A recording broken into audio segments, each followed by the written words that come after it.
We had just finished taking 2 villages and we were coming up to our third. The village or town was called something like Balaclea.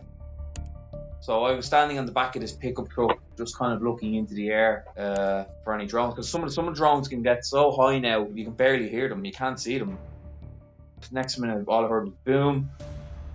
I fell off the back of the truck. It was like an ambush.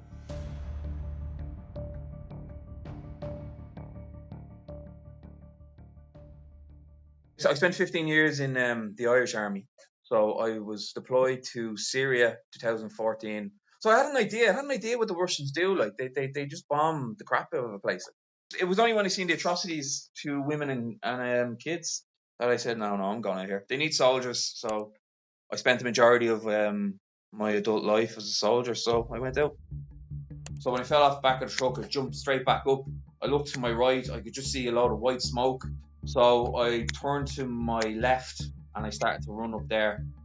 I'm even actually starting to smile. I'm like, oh my God, I can't believe how close that explosion was and I'm okay. Then as I ran maybe possibly another 30 more meters, I was like, oh, I'm not okay. And then I hit the deck. I collapsed on the ground. There's shooting going on now and there's artillery being called in. I'm in the open. So I'm lying there just going like, I'm screwed. I'm not, because I can't move. I can't go anywhere. I was really struggling to breathe now, and I just unclipped the quick releases on my body armor, and I threw it off me.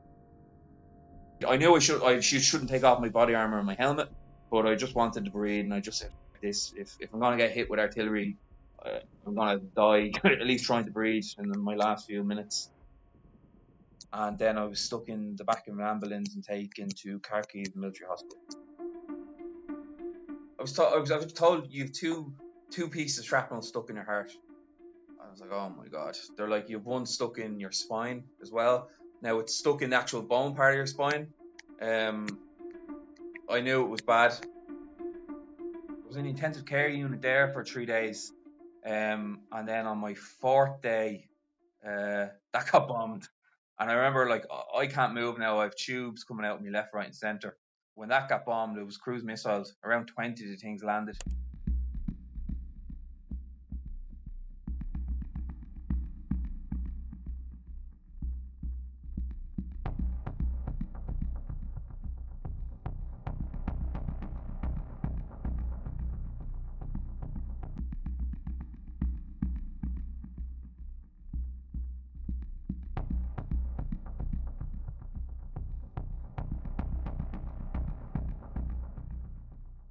I remember all the staff just legged it out of the room, and I remember just like watching them run out of the room, and I was lying there going, oh my God, I'm gonna die in a hospital of all places. Like, geez, I'm gonna get blown up in a hospital.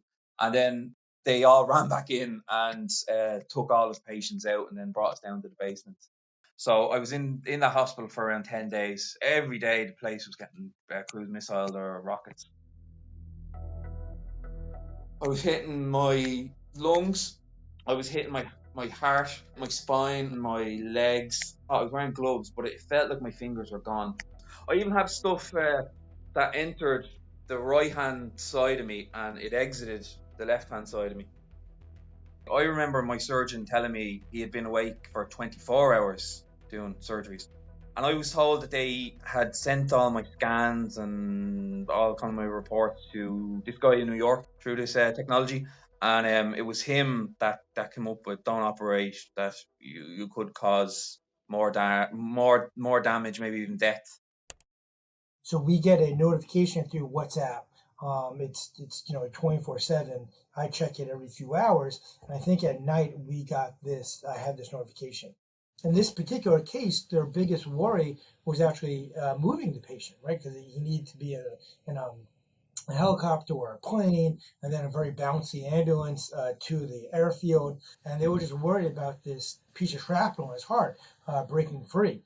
There's that shrapnel, almost looks like in the pericardium. Yeah.